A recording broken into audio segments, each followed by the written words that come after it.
This is Sherepunjab Radio, AM 600, Vancouver.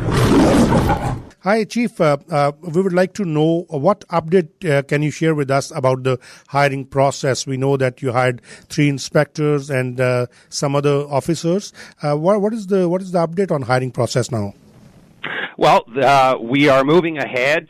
We certainly have lots of applications, and we invite police officers from any other agency to come and join us all across Canada. The process would be, of course, to submit a resume, and then there's a vetting process, there's interviews, there's background checks, and then we make a decision on who gets hired. And we're moving ahead, and I think we're doing very, very well. I think we're up to about 16 or 18 senior officers. And what's important is now we're going to be concentrating on building up a recruiting unit because we will be, in a matter of months, recruiting for the front line. Mm-hmm. So that'll be the next step as we move forward. But Chief Lipinksi, we heard that there are people making different statements about the starting of SPC in the city, the starting date. We want to hear from you that when will the SPS actually put its boots on the ground? Yes, very good question. Thank you. So we are a policing organization now, legally, of course. We have a police board, we have a budget, and certainly I'm in the chair. So now that we'll be looking at doing some hiring for the front line, and when we do that in the next number of months, then we have to do a little bit of training for these people, and then we're looking towards the end of this year to put some boots on the ground. That would be the front line that you're talking about. Now, it is very complicated because we have to work with the federal government, we have to work with the RCMP, we have to work with the province, but the 3 levels of government, municipal, provincial, and federal, are working well together, and if everything goes according to plan, we're looking to have some people on the ground, boots on the ground, in the car, late this year. And again, it's a comprehensive plan, but right now I can say we're leaning into it, and it's going well. And we heard that most of your officers have a sound background with RCMP. So how will you ensure that the essence of city policing culture is going to be there? Yes. So what we're doing is we pay attention when we hire people that we like to have an even split, if we can, between how many we hire from the RCMP and how many we hire from the municipal departments. By way of example, so far, when we're talking about senior officers, we're pretty close to being 50% RCMP, 50% the municipal officers. Now, when we look to get boots on the ground, of course, the RCMP here in BC, there's 5,000 RCMP members. There's only probably around 2,500 municipal police officers. So we have a bigger pool to draw from the RCMP. That's one area. Secondly, I want to say that we, of course, have Surrey detachment. And within the Surrey detachment, there's almost 800 police officers there.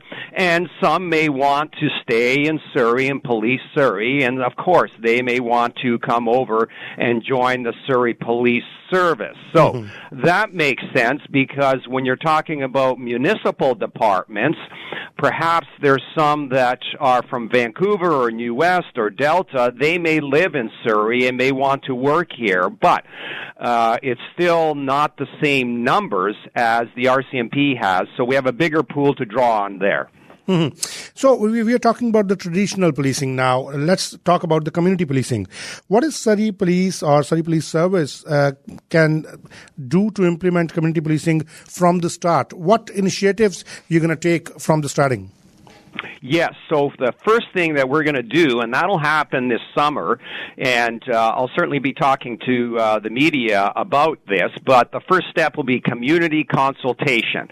So what that means is we will be going out to the community, and yes, it is the pandemic, and we'll have to do this electronically, but we will have surveys, we will have virtual town halls, we will have focus groups.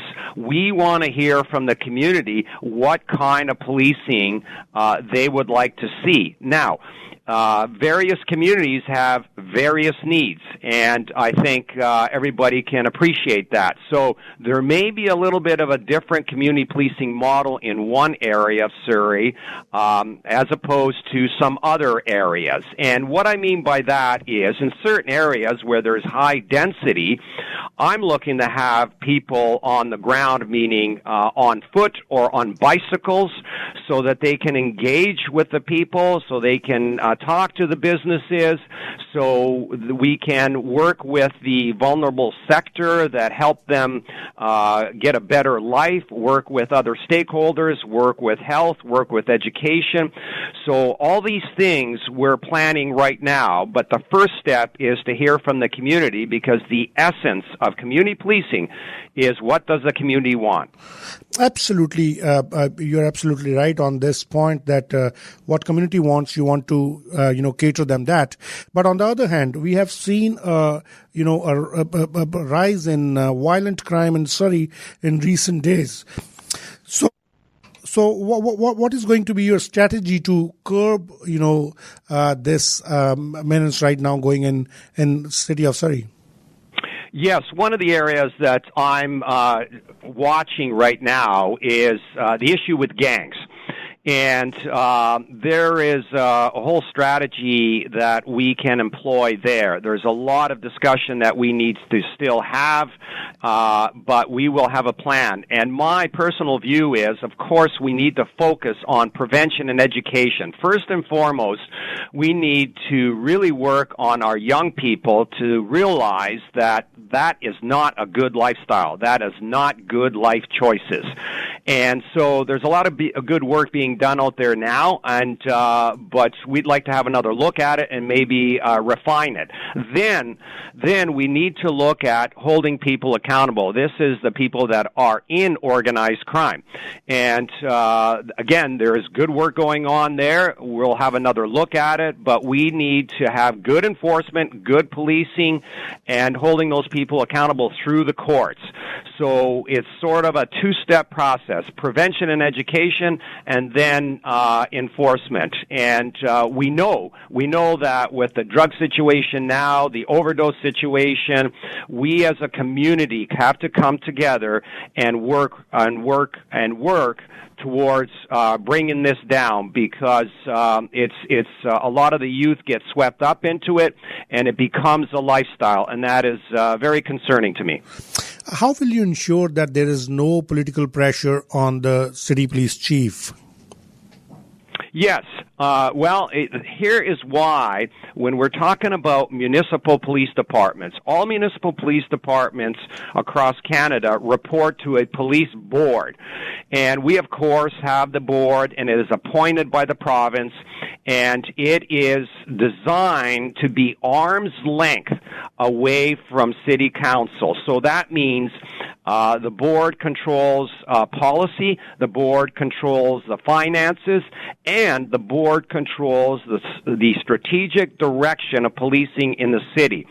Therefore, they're the ones that put this together, they're the ones that vote, they're the ones that control the money, and they report out to the community. So again, it's a half a step away from city council, it's arm's length from city council and any other political body or the province, etc.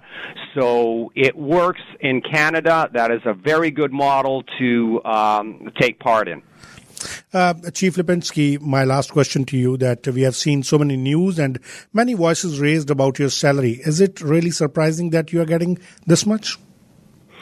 The police board controls my salary, and they did a scan across Canada, and you can have a look at and compare. I am not the highest paid. I am not the highest paid in British Columbia, and there's an argument to be made that maybe I should get more. The amount, maybe more, only because I have to stand up an organization. I am building a company of 1,200 people, and that is very hard to do when it's never been done before. But that aside, that doesn't bother me. I just want the salary that's competitive with everybody else. I don't want the highest salary. I don't have the highest salary. I'm here to do public service. I like policing, and I like the people of Surrey.